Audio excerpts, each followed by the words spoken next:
Lastly on the program, we have Tchaikovsky, a piece of music you all know, the Overture of 1812. There were so many things I enjoyed about being a professor. And when you teach like a music appreciation class, I mean really, when you put a test together, it's really a form of torture. A little torture device. And I would always include one question, came up on a lot of music appreciation exams. In what year was the Overture of 1812 written? Answer A would be 1812. It's amazing how many college students don't think, oh, that makes sense, I'll just circle that answer. Must be true, but it is not. In fact, was written in 1880. It's one of the last pieces of music written to dedicate the defeat of Napoleon at the hands of the Russians in this particular case. And it is what is known as a concert overture. It's an independent overture, in much the same way that Beethoven's Wellington's Victory is a concert overture. And oh yeah, Wellington's Victory was written to commemorate the defeat of one said Frenchman. So that's one of the first examples that we have in music history, music that commemorates Napoleon's defeat. And of course, the Overture of 1812 is one of the last ones that commemorates his defeat. The original premiere was a disaster. It didn't actually happen. There were so many creative people involved in the process that it fell apart under its own weight. I mean, can you think about the committee meetings they had putting this together?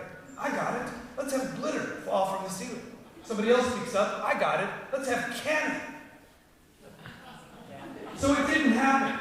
So what ended up happening is it premiered outside of a cathedral in Moscow that had not yet been completed. It had no roof. So they put the orchestra under a tent. Lots of Russians showed up and went, I'm going home, it's cold out. I don't even know what this is. It wasn't until 10 years later, in 1891, when Tchaikovsky comes to the United States to conduct the Overture of 1812 in Carnegie Hall, that it really takes off. This is a very interesting time in American music history. The next year, Dvorak's going to come visit in 1892, and he's going to stay for 3 years and really help shape the foundation of American symphony music. Tchaikovsky comes in 1891, and he comes to conduct 1812 at the opening of Carnegie Hall, New York City. What a fantastic event. And of course, the music is stirring. These thematic ideas are just perfect.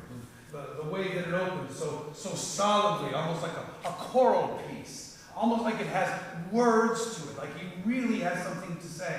And then of course he expresses all kinds of different ideas, and it ends so wonderfully with canon. So this audience that came to the premiere, they're sitting out there, and they're listening to this piece of music, and they're like, we love this! There's guns in it! And of course, it has been part of Americana ever since. We think we own this piece of music. How many times have you seen this piece of music indoors? Think about it for a minute. I remember as a teenager going down to Indianapolis to hear the ISO perform this piece of music with howitzers. And of course, you know, the music is great, but come on. I want to hear those howitzers. I want to smell that gunpowder. I want to be deaf by the time I go home. So this piece of music is part of, it celebrates everything American. And that's part of the reason we program it. It's an overture, but we're doing it at the end. Overtures are normally reserved for the beginning of the concert. But I think of this overture like my high school friend Julie. Julie was the valedictorian. I was only the runner-up in the spelling bee. Right? I remember Julie well. And when you had a class with Julie and she got up to give a speech, I didn't want to go after Julie. The Overture of 1812 is like Julie. Nobody wants to go after it. So when you program a piece of music like this, you put it at the end of a concert. And of course, we're also hoping that you all attain a case of earworm. Earworm is when you get a tune stuck in your ear and you can't get rid of it no matter what. We hope that as you're driving home today, you're going, and then wake up tomorrow morning and you're all grumpy and you haven't had your coffee yet, but you're going. Now, of course, we're not going to have any cannon go off in here. This is Sunset Center. We get in big trouble if we try to do something like that. So we came up with all kinds of creative ideas of what to do with the cannon. One idea was to let me do it. That was my idea.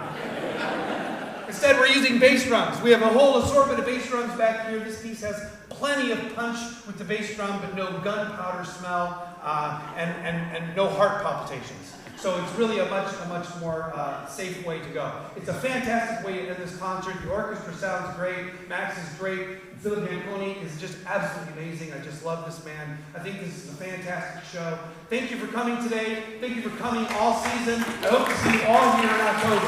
Thank you, ladies and gentlemen.